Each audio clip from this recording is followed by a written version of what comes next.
benang ruwet. Kita kalau menghadapi benang ruwet dan itu banyak, gimana gitu? Gimana? Diapakan? Dibuang, dibakar. Dan ini tiap hari dia itu. Maka disebutkan ini adalah imra'atun hamqa, perempuan yang ya kurang akalnya.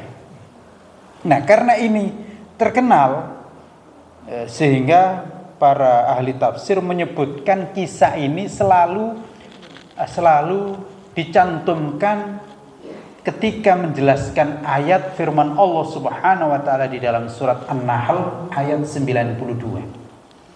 Allah berfirman, "Wala takunu kallati naqadat ghazlaha min ba'di quwwatin ankatha." Janganlah kamu seperti perempuan itu. Ana ad-da'i bi-imani, ana al-islam rabbani, sa'ali rayati dawman wa ahmi saffa ikhwani. Karena datang kepada Nabi itu minta didoakan agar disembuhkan dari penyakit epilepsinya itu, semacam itu. Tapi Nabi ngasih alternatif, kamu bersabar dan kamu masuk surga, atau aku doakan agar Allah menyembuhkan. Ternyata perempuan ini milih bersabar saja, nggak jadi minta didoakan sembuh. Kalau kira-kira wanita di sini gimana? Perempuan di sini pasti ngotot, ya Allah pokoknya ya Rasulullah doakan sembuh, ya kan, ngotot itu kan. Kalau wanita ini enggak, yang perempuan ini enggak apa-apa ya Rasulullah, enggak apa-apa, aku milih bersabar kalau begitu. Tapi satu lagi yang teringat, ya Rasulullah kalau saya itu sakit, itu auratku terbuka, tolong doakan agar tidak terbuka. Subhanallah, ini rupanya di antara kenapa ya perempuan ini sebagai ahli surga. Di samping sabar dan ternyata sakit masih mikir aurat. Bayangkan, orang sakit mikir aurat, padahal sebenarnya kalau terbuka ya nggak apa-apa, mau sakit. Coba bayangkan yang lain, nggak sakit nggak mikir aurat, ya kan, malah buka aurat. Ini dia sakit saja mikir, ya Allah, bagaimana nanti kalau auratku terbuka, sedang aku nggak sadar. Itu, ya kan? Orang nggak sadar terbuka auratnya ya nggak apa-apa, mau nggak sadar. Tapi karena iman yang berbicara, malu masih gitu. Nah, banyak wanita justru kesempatan ini memamerkan aurat. Ini maka disebut wanita ahli surga. Ada juga itu. Nabi masuk masjid, ternyata kemudian tiba-tiba Nabi bertanya, ini nggak disangka oleh sahabat. Bertanya di mana? Perempuan yang biasa nyapu masjid. Jadi ternyata di Masjid Nabawi itu ada perempuan yang biasa nyapu masjid. Para sahabat tidak mengira kalau Nabi itu memperhatikan eksistensi wanita ini. Maka kelagapan itu sahabat, ya Allah, Nabi tanya. Maka kemudian mereka merasa bersalah, ya Rasulullah, dia sudah meninggal dunia. Dan merasa bersalah, tidak memberitahu Nabi. Hingga kemudian Nabi kira-kira agak keras itu. Kok kalian nggak beritahu aku? Tunjukkan di mana kuburannya. Lalu kemudian ditunjukkan kuburannya, Nabi sholat di atas kuburan wanita itu. Ini kan hebat juga. Coba bayangkan, perempuan itu tentu nggak pernah mengira kalau Nabi sampai ngejar kuburannya dan sholat. Saya membayangkan betapa tingginya derajat wanita ini, sampai dikejar oleh Nabi itu. Meskipun Nabi itu sudah terlambat, hingga kemudian sholat di atas kuburan perempuan ini, didoakan. Ini kan hebat juga wanita ini. Dan dia di antara unggulan kehebatannya nyapu masjid, memperhatikannya masjid, aktivis masjid. Ini juga cerita hebat. Tapi yang ingin kita ceritakan sekarang ini memang nggak bagus. Jadi nggak apa-apa lah, 2-1 kan. Jadi insya Allah Ustaz Samlan datang ke sini tidak mendiskreditkan perempuan, karena 2-1. Ini begini, ada seorang wanita di Makkah memang terkenal bigalnya. Orang itu memang ada 2, ada yang terkenal bigalnya, ada yang terkenal pintarnya. Itu. Kalau ingin terkenal jadilah bigal. Bisa terkenal tuh. Tiba-tiba keliling kota Bengkulu telanjang, terkenal, viral itu. Ya kan? Ada juga pepatah, kalau kamu ingin terkenal, kencingin Masjidil Haram, terkenal. Maka hari ini kan banyak kan orang-orang yang terkenal tuh dengan melakukan perbuatan gila, ya kan? Terkenal, ya viral, ya kan? Ini digebukin karena gila, ya kan? Ya, terkenal, ya kan? Mengucapkan ucapan-ucapan yang nggak layak. Apa sholat 5 waktu itu nggak ada dalam Al-Quran, ya kan? Terkenal, ya kan? Terkenal, itu. Kalau Ustadz menceramahkan sholat 5 waktu itu ya wajib, ya biasa kan? Tapi karena ini aneh, gitu, aneh. Sholat 5 waktu itu nggak ada dalam Al-Quran, ya terkenal, ya kan? Ada juga di sana itu sholat pakai bahasa Jawa, oh ya terkenal, ya kan? Itu ada lagi apa?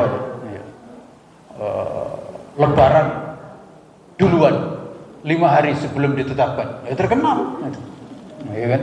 Karena bikin aneh-aneh, gitu. Atau puasa itu bukan tidak makan tidak minum, tapi yang penting diam, itu ada juga, terkenal. Jadi ada yang begitu, dan memang ada yang terkenal yang bagusnya tadi, kayak tadi kan 2 cerita tadi, yang bagus tadi juga terkenal. Padahal awalnya dia nggak terkenal. Wanita itu nggak dikenal siapa dia, nggak dikenal. Tapi kemudian Nabi mensolatinya, maka jadi terkenal. Ada di dalam kitab-kitab hadis. Ini wanita ini juga gitu, terkenal, tapi terkenal bigalnya. Bagaimana ceritanya? Dia itu membuat kain. Kain itu kan dipintal, ditenun gitu, dari benang-benang itu kan. Gimana? Plek-plek, dundung itu, ada bunyinya itu kan. Kemudian jadi kain. Loh, setelah jadi kain, dia acak-acak lagi. Dia acak-acak lagi. Jadi setiap hari tidak pernah menghasilkan kain. Karena apa? Setiap kali selesai diacak lagi, dirusak lagi. Dan kain itu kalau sudah dirusak itu gimana? Jadi kusut. Kalau kusut bahasa kita benang ruwet. Kita kalau menghadapin benang ruwet dan itu banyak, gimana gitu? Gimana? Diapakan? Dibuang, dibakar. Dan ini tiap hari dia itu. Maka disebutkan ini adalah imra'atun hamqa, perempuan yang ya kurang akalnya.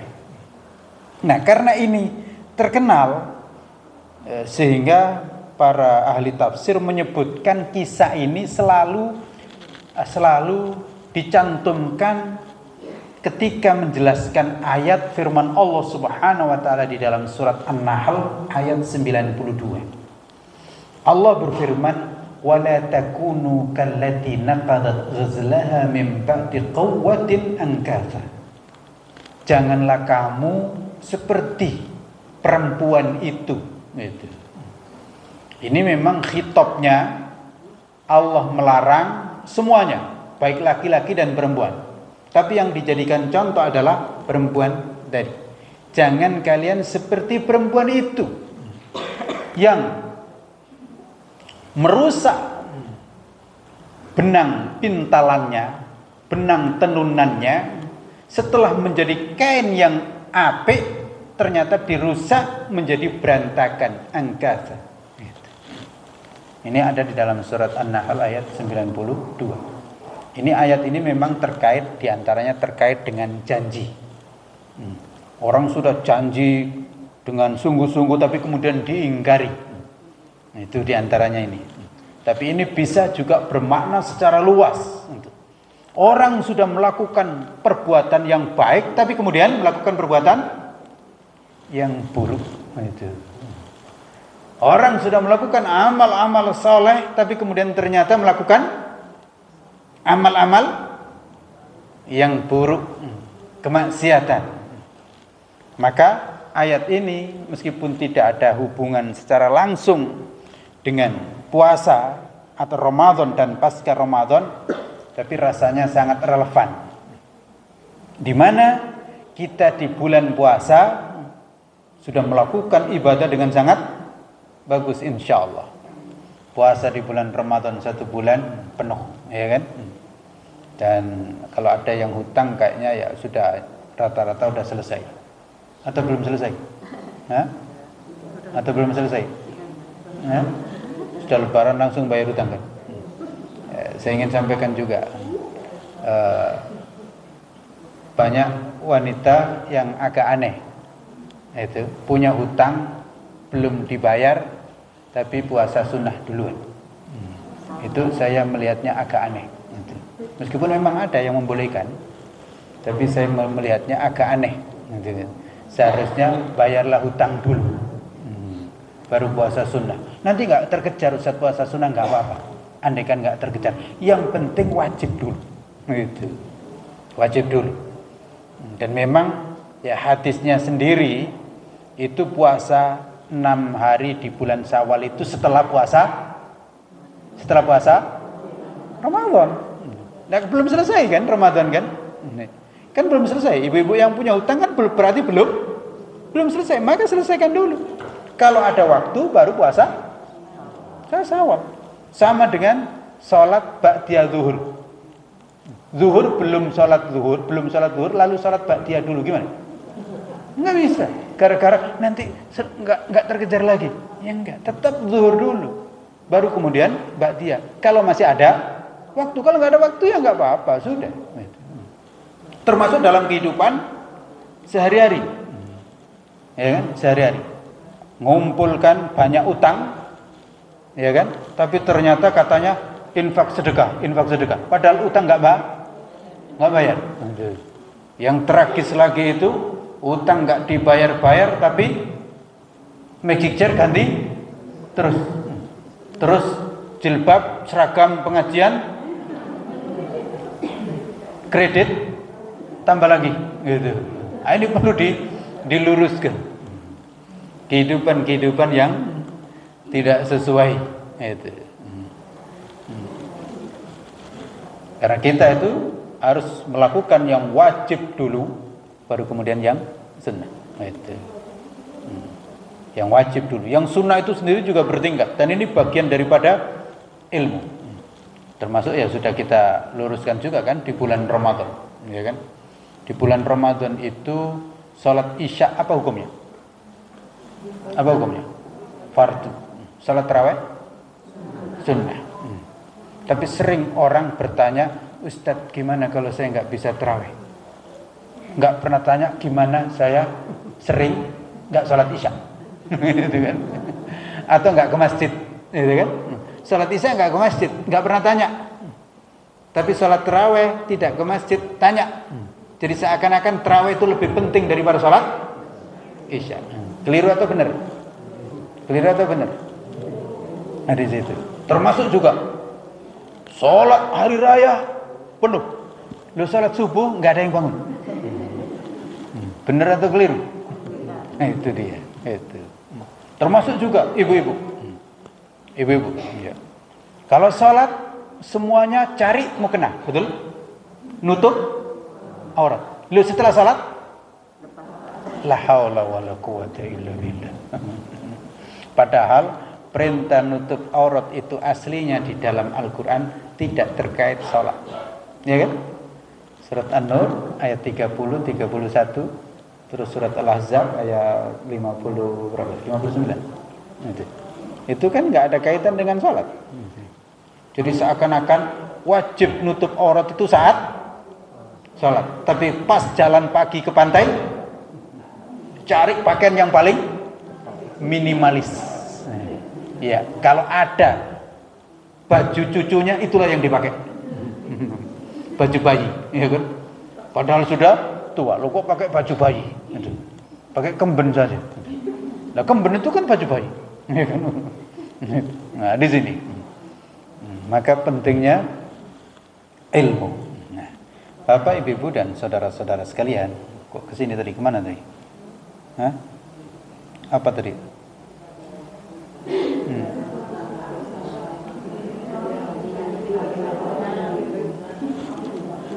Nah, yang ceramah aja bingung, gimana ya? Yang ibu-ibu. Hah? Apa? Kita balik ke cerita, ya kan? Kita balik ke cerita. Jadi wanita tadi, wanita yang keliru, akalnya kurang, sehingga merusak kebaikan yang sudah dilakukan,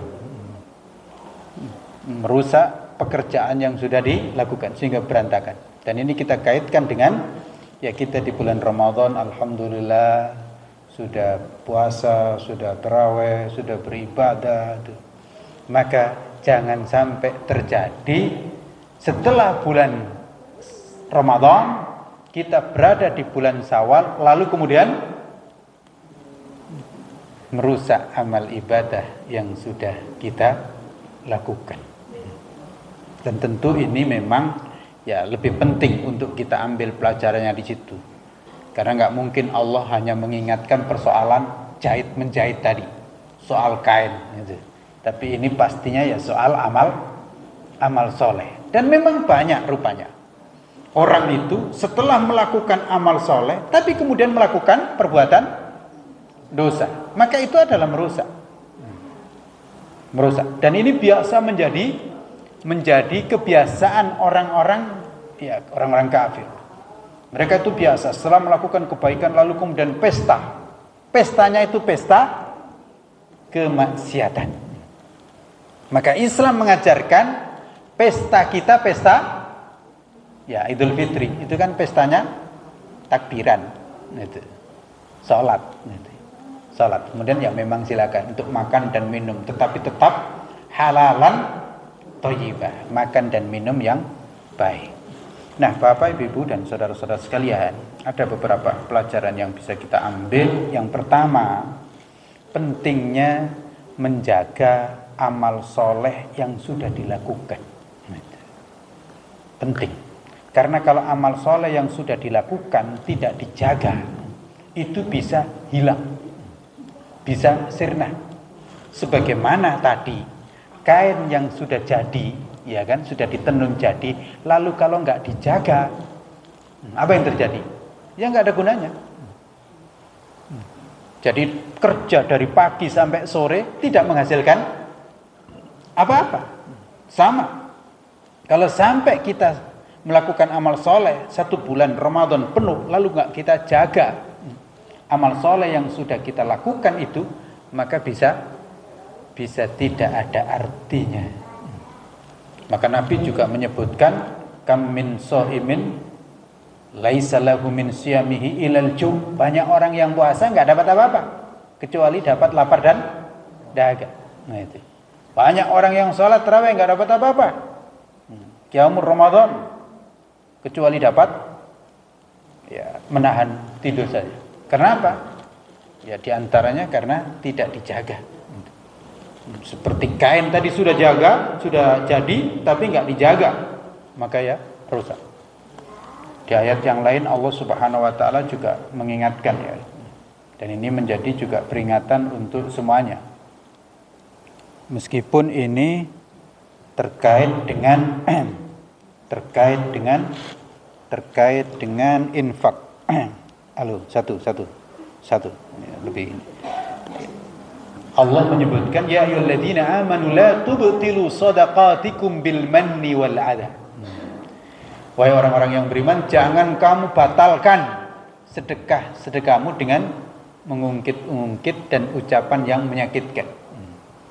Jadi sedekah itu bisa batal Kalau kemudian setelah sedekah lu kok ngungkit-ngungkit, lalu kemudian diucapkan dengan atau mengucapkan ucapan yang menyakitkan. Termasuk sholat bisa juga. Makanya Al-Quran juga ngecam, wailul lil musallin, celaka orang yang sholat. Bagaimana? Alladzina hum an sholatihim sahun, yaitu orang yang lalai dari sholatnya. Sudah sholat tapi lalai. Maksudnya apa? Bukan lalai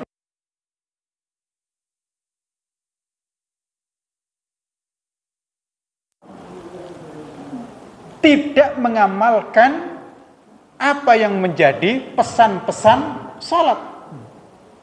Sholat dijalankan 5 waktu, tapi ternyata akhlaknya bukan seperti orang yang sholat. Banyak orang yang mengatakan, sehingga kemudian ada yang mengatakan, lebih baik saya nggak sholat tapi baik, katanya. Karena apa? Melihat orang sholat tapi kok sholat jalan terus, tapi maksiat juga jalan terus, gitu. Tapi ini juga nggak benar orang yang mengatakan tadi itu. Lebih baik saya nggak sholat tapi baik, katanya. Mana ada orang nggak sholat yang nggak baik?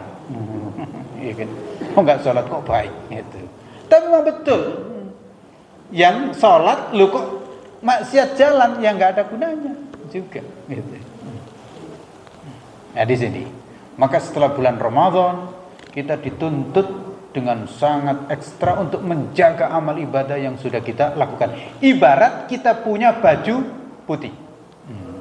Gimana ibu-ibu kalau punya baju putih atau baju baru? Kan harus dijaga. Kalau nggak dijaga, maka baju putih dan baju baru itu akan ya cepat rusak dan cepat kotor. Ini yang pertama. Yang kedua, menjaga itu rupanya lebih berat dan lebih sulit daripada membuat. Menjaga, memelihara itu lebih berat dan lebih sulit daripada bangun. Termasuk bangun masjid. Mana yang lebih sulit?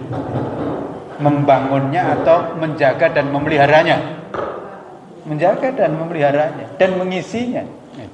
Saya perhatikan banyak masjid-masjid itu cepat sekali jadi, ya kan?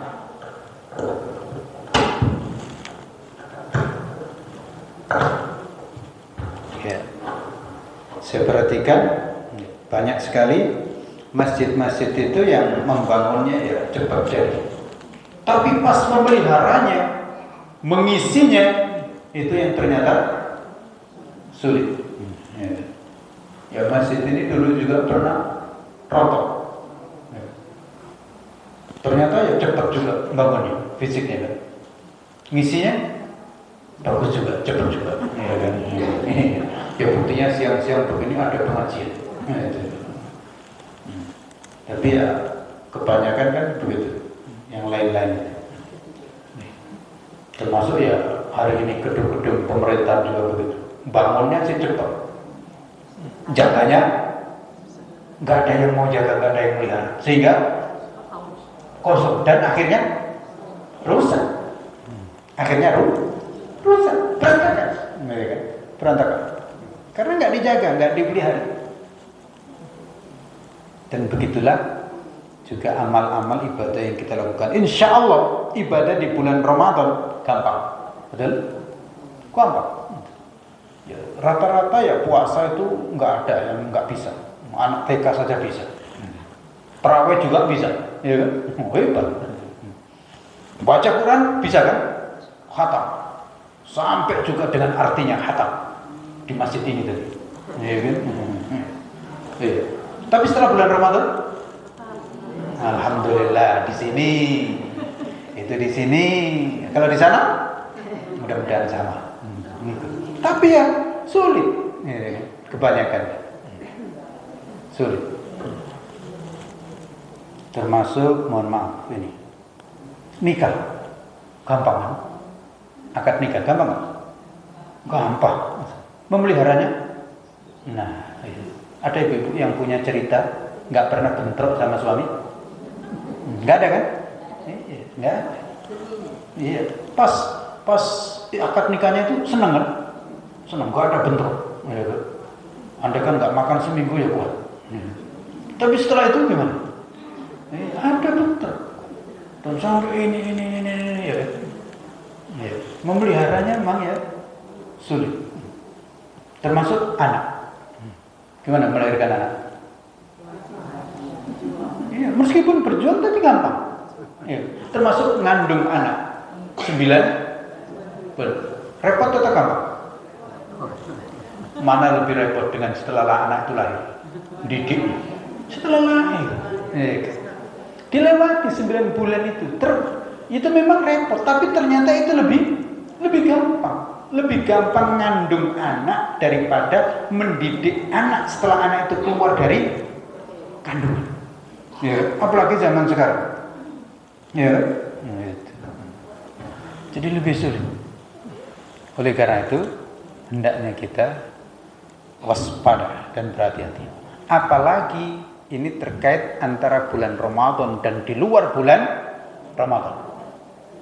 Di bulan Ramadan itu kenapa kita gampang? Salah satu diantaranya karena setan diikat. Setelah bulan Ramadan setan dilepas. Karena itu kanan kiri kita belakang ini banyak setan. Hati-hati. Iya. Dan kita rasakan, maka setelah bulan Ramadan ya ada kendala-kendala. Karena apa? Ya itu tadi setan dilepas. Ibaratnya anak di dalam kandungan. Anak di dalam kandungan itu ya aman. Kenapa? Nggak ada godaan apapun. Nggak ada anak di dalam kandungan itu ingin main HP. Meskipun ibunya main HP. Ya kan? Tapi kalau sudah keluar, ya 1 bulan, 2 bulan belum tahu.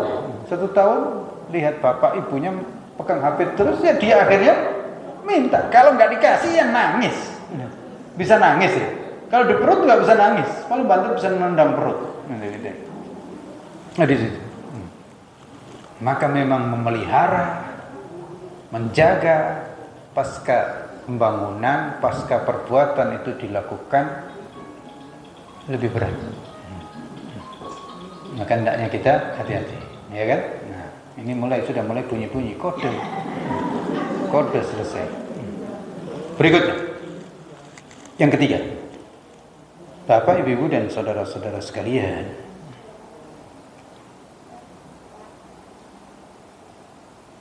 perbuatan yang baik lalu rusak itu kita sulit untuk memperbaikinya. Sama dengan apa tadi? Kain yang sudah jadi lalu rusak gara-gara diacak, gimana kita memperbaikinya? Sulit. Ya kan? Maunya gimana? Ustaz, dibuang saja Ustaz, bakar. Ganti baru. Ganti baru. Ini makanya kadang-kadang ada yang pakai gitu. Udahlah daripada susah-susah, ganti baru katanya. Tapi apakah gampang ganti baru itu? Enggak juga gampang. Ya kan? Nanti ganti baru nggak pernah selesai. Gitu. Tapi perlu diwaspadai bahwa sesuatu itu kalau sudah baik lalu kemudian dirusak, untuk memperbaikinya itu sangat sulit. Gitu. Kalau diperbaikin juga biasanya masih ada cacat. Kaca pecah. Kaca bagus. Lalu kemudian dipecahkan, gimana kita menambalnya? Bisa, tapi tetap ada bekas. Benang tadi, ruwet kayak gitu, bagaimana kita mengurainya? Sangat sulit. Kalau bisa membutuhkan waktu yang panjang, dan biasanya orang udah nggak tahan lagi, buang saja. Nah di sini juga. Maka berhati-hati. Kalau sampai bulan Ramadan, lalu kemudian kita rusak di bulan Syawal, gimana kita memperbaikinya?